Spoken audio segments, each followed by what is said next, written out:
Everyone, I am Ankita Khanka and welcome to my YouTube channel. कैसे हैं आप सभी? आई होप आप सब अच्छे होंगे और हम लोग भी यहाँ पे बिल्कुल ठीक। तो आज ही व्लॉग की जो शुरुआत मैं कर रही हूँ, अभी बज रहे दिन के 1 और मैं थोड़ा घर के बाहर आई थी वीडियो शूट करने के लिए, लेकिन हवा देखो, मेरा कैमरा स्टैंड भी हिल जा रहा है। तो मैंने से बाहर पे थोड़ा अच्छा आएगा तो मैं बाहर पे आई थी वीडियो बनाने के लिए। और वीडियो आकर जो टॉपिक है वो आज बहुत अलग है। आज मैं आप सभी के साथ अपना एक्सपीरियंस शेयर करने वाली हूँ। मुझे यहाँ पे रहते हुए 7 मंथ्स हो गए हैं, तो कितना चैलेंजिंग रहा मेरे लिए फेस और क्या क्या चेंजेस मेरी लाइफ में आए, मेरी मतलब मेंटालिटी कितनी चेंज हुई, वो सारी चीज़ें मैं आज आपके साथ स्टेप बाय स्टेप शेयर करूँगी।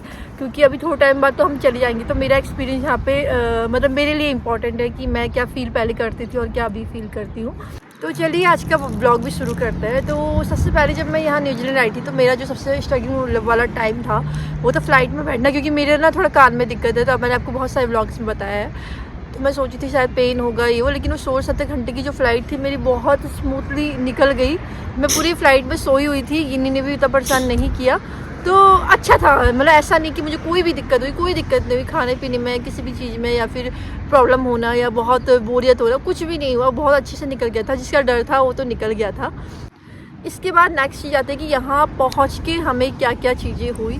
तो ये एक्सपीरियंस तो हमारा फ़्लाइट वाला अच्छा निकल गया था। तो दूसरा एक्सपीरियंस था कि रूम पे पहुँचना। तो सुबह जब 5 बजे हम पहुँचे तो भूख भी लगी हुई थी, और मतलब लकीली जो मेरे हस्बैंड के फ्रेंड हैं उन्होंने पहले से ब्रेड और दूध रखा हुआ था बच्चे के लिए। तो बहुत कम लोग ऐसा करते हैं, उन्होंने खुद ही कहा था कि मैं रख दूंगा, जो कि हमें भी ध्यान नहीं था इतना कि हम बच्चे को दूध कहाँ से देंगे सुबह वहाँ पहुँचेंगे। तो उन्होंने पहले से रखा हुआ था। तो हम जैसे ही 5 बजे हम यहाँ पे आए तो मैगी लेके आए थे, हमने मैगी वगैरह बनाई और यिनी को दूध पिलाया और ब्रेड खाया, हमने 2 ब्रेड खाए थे। फिर 5 बजे हम सो गए और शाम को फिर हम पूरे कितने बजे उठे थे, 6-7 बज गया था, फिर ही उठे थे। तो दिन भर हम सोए थे। हमारा मतलब बहुत ज़्यादा वो कहते हैं ना फ्लाइट की सिकनेस हो जाती है, तो वो हो गई थी हमारे साथ। और मतलब ये वाला थोड़ा ऐसा लग रहा था कि हम उठ ही नहीं पा रहे, बहुत आलस आ रहा था, पता नहीं क्यों ऐसा हो रहा था। और उठने के बाद फिर हम ग्रॉसरी शॉपिंग के लिए चले गए। तो मेंटली तो हम प्रिपेयर ही थे कि यहाँ पे थोड़ा महंगा होगा, लेकिन फर्स्ट में जब आप आते हो ना तो आपके दिमाग में एक चीज़ बैठती है कि हमारे जो इंडियन रुपीज़ है वो यहाँ की सबसे $1 में 52 रुपीज़ है। तो ये थोड़ा हमारे दिमाग में रहता है उस टाइम पर, और हमारे दिमाग में भी यही चल रहा था। तो कुछ भी चीज़ें हम ले रहे थे तो कैलकुलेट कर रहे थे कि अरे 52 का है, $1 का है तो 52 है, $2 है तो 100 कुछ में जाएगा। तो स्टार्टिंग में ये चीज़ ना आपके दिल से बहुत टाइम बाद ख़त्म होती है, 2-3 महीने आपको ये एडजस्ट करने में लग जाते हैं। अभी तो मैं थोड़ा कैलकुलेट नहीं करती उतना, मुझे लगता है कि चलो सस्ता है तो ले लो, महंगा है तो मत लो। लेकिन उस टाइम पे थोड़ा कैलकुलेशन ज़्यादा होती है कि नहीं कितने का है इंडियन रुपीज़ के हिसाब से, क्योंकि हम वहाँ इंडियन रुपीज़ के में देते हैं और यहाँ पे आके एकदम आपको डॉलर में पे करना है। तो लगता है मतलब बहुत ईजी है ना, $1 $2, बट वो सीधे $1 52 और $2 सीधे 100 कुछ से ऊपर ही जाता है। तो ये वाला फेज भी था और हर किसी के साथ ये होता है ये वाला। तो ये सब चीज़ें तो एक्सपीरियंस थी, चलो कि हम आए, कैसा हुआ क्या नहीं हुआ। तो फीलिंग जो सबसे होती है इंपॉर्टेंट फीलिंग, तो हमें फीलिंग क्या आ रही थी। तो हम लोग घर से निकले थे तो माहौल बहुत ख़राब था, मतलब कि बहुत बुरा लग रहा था घर से निकलते हुए। तो हम अपने घर को बहुत ज़्यादा मिस कर रहे थे, क्योंकि जॉइंट फैमिली में हमेशा ही हम रहे हैं और यहाँ पे आके अचानक अकेले रहना, कभी लाइफ में ऐसे अकेले रहे नहीं। तो मतलब बहुत अजीब सी फीलिंग थी। हम सोचे थे कभी कोर्स ख़त्म हो, कब हम घर जाए, ऐसा वाला था। और दूसरी चीज़ ये भी फीलिंग आती थी कि मतलब यार हम ये क्यों आ गए, ये गलत डिसीजन था यहाँ आना। फिर मैं ये भी सोचती थी कि चलो ठीक है, अच्छा है कि हम फैमिली आए हैं, हस्बैंड और उनके साथ मैं आई हूँ। अगर मैं अकेले आती है, हरीश कभी अकेले आता तो हम कैसे मैनेज करते। तो ये सारी चीज़ें उस टाइम पे ना दिमाग में चलती है। लेकिन एक चीज़ है, जब आप घर से निकलते हो थोड़ा तो उसके बाद थोड़ा अच्छा लगता है कि बाहर सब साफ़ सफाई होती है। तो लगता है वाह यार यहाँ हर चीज़ कितनी मैनेज है, क्योंकि नहीं है हमारे वहाँ उतना, हर जगह नहीं है। इंडिया में ये है कुछ जगहों पर, लेकिन हर जगह नहीं है। तो सारी चीज़ आप मैनेज देखते हो और लोग इतने अच्छे होते हैं, आपको देख के ग्रीट करते हैं, स्माइल करते हैं। एक चीज़ मैंने यहाँ पे आके सीखी है, जब भी यहाँ पे कोई इंटरेक्ट होता है ना एक दूसरे का फेस देख के तो स्माइल करता है। आपको हाय हेलो नहीं बोलेंगे, स्माइल करेंगे। ये चीज़ मैंने यहीं पे आके देखी। तो मैं सोचती थी ऐसा क्यों कर रहे हैं लेकिन बाद में समझ में आया कि नहीं यार, ये इनका एक तरीका है एक दूसरे को ग्रीट करने का। तो बहुत अच्छी हैबिट है जो भी है।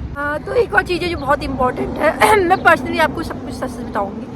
तो कुछ चीज़ें हमने ऐसे फील करी। मैंने तो ये फील किया ना ज़्यादातर कि मैं यहाँ पे देखती थी सब लोग जॉब करते थे और मैं नहीं करती थी।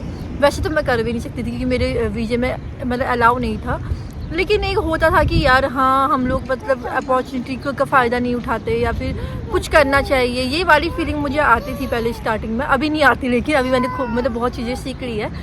उस टाइम पे मुझे लगता था कि यार मैं खाली बैठी रहती हूँ दिन भर, या फिर कुछ सीख लेती नया या फिर कुछ कर लेती, ऐसा वाला फीलिंग आती थी स्टार्टिंग में। और ये चीज़ें मुझे थोड़ा ट्रिगर किया था, क्योंकि क्या है कि हम लोग जैसे स्टडीज़ मैंने पूरी करी है, तो मैं सोचती थी कि कुछ अपॉर्चुनिटी यहाँ पे हमें है तो करना चाहिए, लेकिन फिर अलाउ तो था नहीं वैसे भी, वीज़ा में कुछ हो नहीं सकता था। तो मैंने कहा चलो ठीक है, इस चीज़ को यहाँ पे ड्रॉप करते हैं। मुझे यहाँ पे एक और दिक्कत हुई थी, मैं यहाँ पे फ्लैट वाली लाइफ जी रही थी और बहुत डिफ़िकल्ट होता है, क्योंकि छोटे छोटे से 2 रूम होना, फिर उसी में आगे पीछे घूमते रहो, दिन भर में इतना ज़्यादा बोर होती थी, इतनी फ्रस्ट्रेट हो गई थी, मतलब मेरी मेंटल हेल्थ ख़राब होने लग गई थी।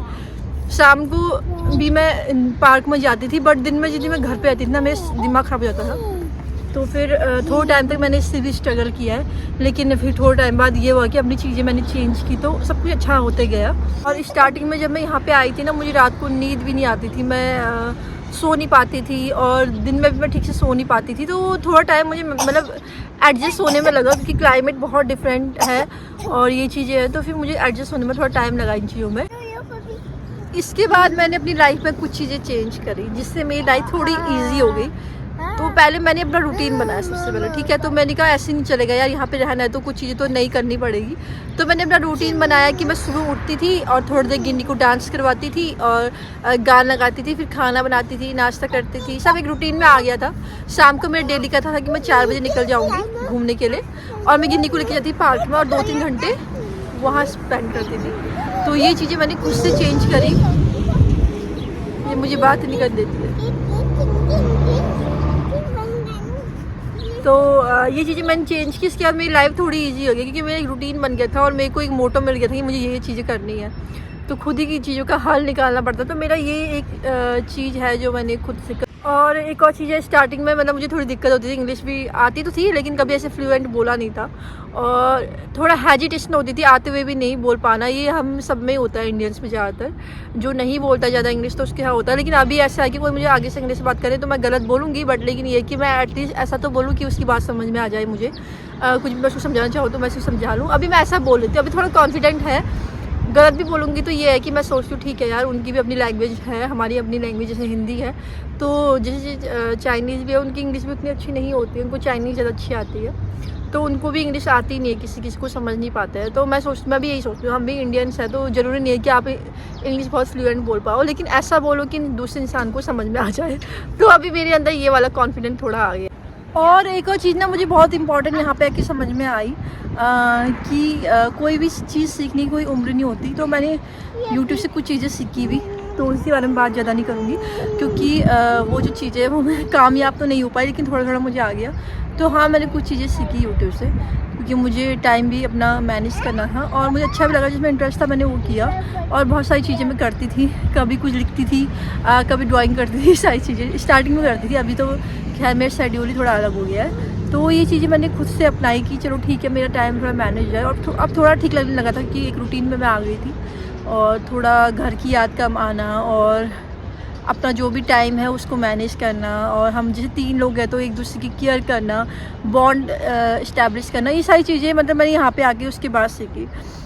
और मैंने यहाँ पे फ्रेंड्स बनाए। मैं पहले से थोड़ा उतने इंट्रोवर्ट नहीं हूँ, मैं एक्सट्रोवर्ट ही हूँ वैसे तो, लेकिन बहुत ज़्यादा नहीं हूँ, इतना हूँ कि दूसरे से बात कर लेती हूँ। तो फिर यहाँ पे मैंने दोस्त भी बनाए। उसके बाद मुझे लगा कि यार ठीक है, ऐसा अकेले रह के तो चलेगा नहीं, तो फिर मेरे फ्रेंड्स भी बने। फिर पार्क जाती थी, वहाँ पे मेरे को 3-4 लोग मिल जाते थे, वहाँ बात कर लेती थी उन लोगों से, तो अच्छा लगता था घर आके। फिर मेरा थोड़ा मूड फ्रेश होता था, क्योंकि बात करने के लिए जैसे विदेश में कोई अपने देश का मिले तो अच्छा लगता है, तो वही चीज़ होती थी। लेकिन जब हरीश का मतलब एक टफ वाला कोर्स शुरू हो गया ना, तो हमारे थोड़ा आपस में कम बनती थी, क्योंकि ये बहुत डिस्टर्ब करती थी।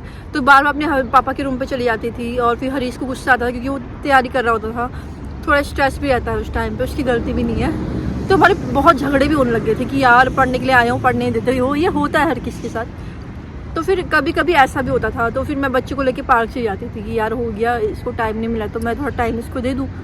तो मैं रोज़ ही आती थी लगभग कि ये थोड़ा अपने पढ़ाई कर लेगा उसके पीछे, तो ये चीज़ें होती थी। कुछ टाइम बाद हम नीचे शिफ्ट हो गए, मतलब अपने दूसरे घर में, तो यहाँ पे आके हमारी लाइफ पूरी चेंज हो गई।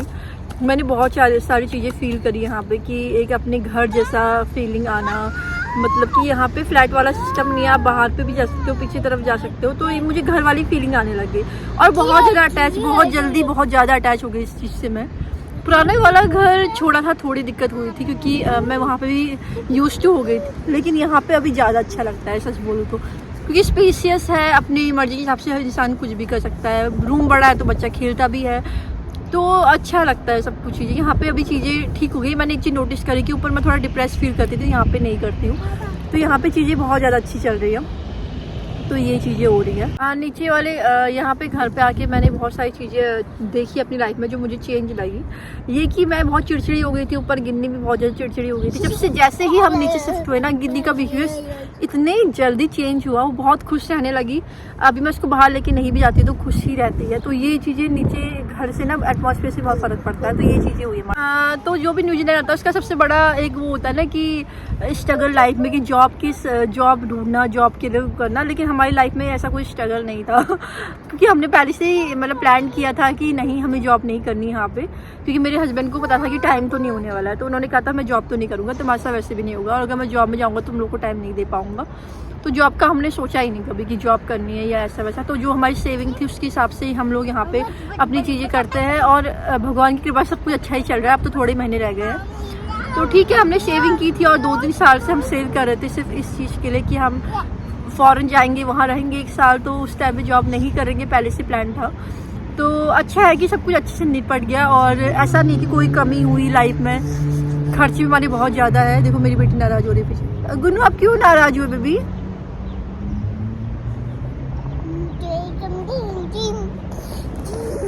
तो ये है कि हम लोग खर्च भी करते हैं, और खर्चा भी हम उतना ही करते हैं जितना यहाँ के लोग करते हैं। तो ये है कि हमें प्लान था, तो पहले से इतना सेव तो किया ही था कि यहाँ पे किसी चीज़ की कमी हमें नहीं हो। एक सवाल ये उठता है कि आपको न्यूजीलैंड में सबसे अच्छा क्या लगा? तो मुझे सबसे अच्छे लगते हैं यहाँ के प्लेग्राउंड, क्योंकि मैं ना अभी यहाँ पे आके चेंजेस मेरे अंदर आया है कि मैं गिन्नी को लेके बहुत ज़्यादा मतलब हो गई हूँ कि गिन्नी हर चीज़ सीखे नया कुछ, और खेले, खुद से बहुत सारी चीज़ें सीखे। तो मुझे यहाँ के प्लेग्राउंड बहुत ज़्यादा अच्छे लगते हैं। मैं सोचती हूँ कि यहाँ का हर एक प्लेग्राउंड मैं देखूँ, और मैंने अभी तक यहाँ पे बहुत सारे प्लेग्राउंड पैदल ही देख लिए हैं गिन्नी को लेके। तो मुझे सबसे अच्छा वही लगता है, और अभी मेरा मकसद ये है कि गिन्नी को हर एक प्लेग्राउंड में जाके मैं खिलाऊंगी, क्योंकि हमें बहुत सारी चीज़ें अपने बचपन में नहीं मिली थी। तो मैं चाहती हूँ कि इसको सब कुछ वो लाइफ में मिले जो हमें नहीं मिला यहाँ पे, मतलब हमें अपने घर पे नहीं मिला, क्योंकि वहाँ पे होते भी नहीं उतना। जिस एरिया में रहती हूँ वहाँ पे प्लेग्राउंड नहीं थे होते, तो हम लोग वो दौर ही अलग था यार, वो प्लेग्राउंड वाला दौर नहीं था। उसमें तो हम बाहर आउटडोर गेम खेलते थे, तो फिर उसमें खुश होते थे। तो मैं सोचती हूँ कि यहाँ पे है तो यहाँ पे गिन्नी को लेके जाओ, तो गिन्नी भी बहुत ज़्यादा खुश होती है। तो मेरा अभी यही मकसद है कि मैं इसको हर एक जगह लेके जाऊँ जहाँ इसको अच्छा लगता है। अब बात करते हैं कि चेंजेस क्या है, मतलब क्या चीज़ें मैंने यहाँ पे न्यूजीलैंड में आके सीखी। सबसे पहले कि बच्चे के लिए सब कुछ करना। तो यहाँ के लोग बच्चों के बारे में बहुत ज़्यादा सोचते हैं कि बच्चे को कैसा फील होगा, ये वो। तो मैंने ये चीज़ें सीखी, और मुझे बहुत खुशी है कि मैं ये चीज़ यहाँ से सीख के जा रही हूँ। दूसरी चीज़, अपनी रिस्पेक्ट करना कभी भी। और हम लोग जैसे ज़्यादातर होता है, मतलब गर्ल्स जो होती है अपनी खुद की रिस्पेक्ट भूल जाती है। तो हमेशा अपने लिए जीना, जो खुद को खुशी देता है वो चीज़ करना, दूसरों की परवाह ना करना। और यहाँ पे मुझे सबसे अच्छा ये लगता है कि कोई किसी को जज नहीं करता, आप कुछ भी करो।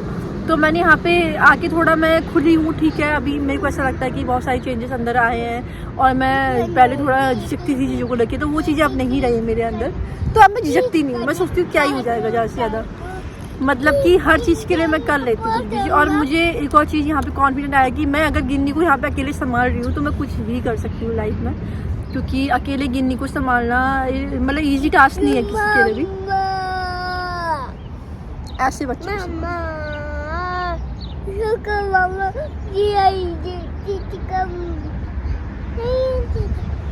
तो अब मुझे लगता है कि मैं कुछ भी कर सकती हूँ, अगर ऐसे बच्चों को मैं संभाल रही हूँ तो कुछ भी कर सकती हूँ। ये बहुत ज़्यादा नॉटी है, बहुत ज़्यादा परेशान करती है। हाँ, तो अब मुझे इतना ज़्यादा अटैचमेंट हो गया यहाँ से कि अब घर जाने में भी थोड़ा मतलब बुरा लग रहा है कि यार यहाँ छोड़ के जाएंगे, क्योंकि होता ही है जहाँ पे आप रहो ना, होता ही है। मैं इससे फॉरेन की बात नहीं कर रही, इंडिया में भी अगर मैं शायद कहीं पे रहती थोड़ा टाइम के लिए तो फिर एक अपनापन मुझे लगता है कि बहुत ज़्यादा इमोशनल हूँ चीज़ों को लेके। तो इसलिए आपको पता नहीं मेरी आवाज़ आ रही नहीं आ रही है, ज़्यादा बोल रही पीछे से। तो ये इतना अटैचमेंट मुझे हो चुका है। स्टार्टिंग में कहाँ मैं सोचती थी कि यार मैंने 50 बार हरीश को बोल दिया था कि तुम मेरी फ़्लाइट की टिकट कराओ, मैं घर वापस जा रही हूँ, क्योंकि मैं ना इतना फ्रस्ट्रेट हो जाती थी शुरुआत में। ना हरीश को टाइम होता था, ना बात ही ढंग से हो पाती थी, और उसकी पढ़ाई का स्ट्रेस अलग था। तो मुझे लगता था कि हमारा गलत डिसीजन है यहाँ पे आने का, इसको डिस्टर्बेंस हो रहा है। लेकिन अभी चीज़ें बहुत अच्छी हो गई है, फिर भी अभी ठीक है, सब कुछ हम अपने हिसाब से कर लेते हैं। तो ये चीज़ें हैं। तो यहाँ मुझे इस फॉरेन कंट्री ने बहुत सारी चीज़ें सिखाई है, और अच्छा लगा। मेरी लाइफ का एक अच्छा डिसीजन था यहाँ पे आना और चीज़ों को सीखना। तो मैं पहले सोचती थी कि नहीं जाऊँगी, एक ही साल की बात है, क्या ही होगा जाके। तो अभी मैं सोचती हूँ कि मेरी लाइफ का बेस्ट डिसीजन था यहाँ पे आना, और अच्छा लगा मुझे गिन्नी को लेके आना, और अच्छा डिसीजन था क्योंकि इसने बहुत सारी चीज़ें यहाँ पे सीखी। और गिन्नी के अंदर भी मैंने कुछ चेंजेस देखे। जब स्टार्टिंग में आई थी ना तो पार्क में बहुत ज़्यादा डरती थी, किसी भी झूले में नहीं बैठती थी, लेकिन अभी इसको देखो, कोई अगर दूसरा झूले में बैठा होता है उसको उतरवा देती है। तो इसके अंदर भी एक अलग ही कॉन्फिडेंट यहाँ पे आके आया है। और मेरे हस्बैंड के अंदर भी चेंजेस आए हैं क्योंकि मेंटालिटी का बहुत फ़र्क पड़ता है। अभी मैं ये भी देखती हूँ कि सिर्फ हम दोनों के अंदर चेंजेस नहीं आए हैं, तो हरीश के अंदर बहुत सारे चेंजेस आए हैं क्योंकि वो भी जैसे कॉलेज जाते हैं तो बोलते हैं कि यार मैंने यहाँ पे आके अच्छा किया, मैंने बहुत सारी चीज़ें सीखी। वैसे मेरे हस्बैंड ने मतलब मास्टर्स में 4-5 सेल तो मारी है, मतलब कि वो कैप्टन है, मैंने बताया था, तो 4-5 बार वो जा चुके हैं। तो उन्होंने वो कहते हैं कि नहीं, लेकिन मैंने यहाँ पे आके फिर भी बहुत सारी चीज़ें सीखी, क्योंकि पढ़ाई ना आपको बहुत सारी चीज़ें सिखाती है, इंसान का मतलब डेवलपमेंट होता है पढ़ाई करके, और बहुत सारी चीज़ें इंसान नहीं सीखता है लाइफ में। तो वो कहता है कि अच्छा डिसीजन था कि मैं यहाँ पे आया। और देखो गिन्नी को कहाँ जा रही है, गिन्नी आओ। तो बोलते हैं, अभी भी बोलते हैं यार कि जहाज में बहुत सारी ऐसी चीज़ें होती हैं जिनके बारे में उनको पता नहीं था, बहुत सारी चीज़ें, तो यहाँ पे आके सीखी है बहुत सारी चीज़ें। तो पर्सनली भी हरीश के अंदर बहुत सारी चेंजेस मैंने देखे। तो पहले ऐसा होता था कि जॉइंट फैमिली में रहते थे, बहुत सारी चीज़ें नहीं करते थे। अभी यहाँ पे हम लोग जब से रूम पे रहते हैं, मतलब रेंट पे रहते हैं अच्छे से, तो वो भी अब मतलब अपने घर जैसा समझते हैं। कभी कुछ काम कर लेते हैं, मैं नहीं कर पाती तो वो कर लेते हैं, तो थोड़ा जिम्मेदारी उनके अंदर भी आई है, मैंने देखा है। और ये नहीं, बहुत अच्छा चेंज है, हर किसी के अंदर होना चाहिए। तो ठीक है, हर चीज़ आपको कुछ ना कुछ सिखाती है। तो ये था मेरा 7 महीने का एक्सपीरियंस। और बाकी बीच बीच में एक और चीज़, जब हम घूमने भी गए तो बहुत सुंदर सुंदर चीज़ें हमने यहाँ पे देखी, जो कभी इंडिया में नहीं दिखा था, वो यहाँ पे देखी। और चीज़ें भी सीखी यहाँ पे कि लोग कैसे रहते हैं, लोग यहाँ की लोगों की थिंकिंग क्या होती है। हाँ, क्या हुआ? आ जाओ। तो यहाँ के लोग कैसे जीते अपनी लाइफ, और हर चीज़ को एंजॉय करना। जो यहाँ के लोग हैं वो लोग ना कल की फिक्र नहीं करते, बस आज ही में जीते। तो मुझे भी ये चीज़ यहाँ पे अच्छी लगी कि लोग टेंशन नहीं लेते। हम लोग बहुत टेंशन लेते हैं कि कल के दिन क्या होगा, तो नहीं सोचना चाहिए, क्योंकि 4 दिन की ज़िंदगी है तो अच्छे से जीना चाहिए। तो अच्छा था मेरा यहाँ का एक्सपीरियंस, और मैंने आपको सब कुछ बताया कि स्टार्टिंग से लेने के लास्ट तक मैंने क्या क्या फील किया, क्या क्या स्ट्रगल मेरी लाइफ में आए, कैसी मेरी फीलिंग थी, और फैमिली को मतलब छोड़ के आना कितना टफ होता है। तो ये सारी चीज़ें हुई। आई होप कि आपको ये वीडियो अच्छा लगा होगा, और अब हम मिलेंगे अगले ब्लॉग में। तब तक के लिए बाय बाय।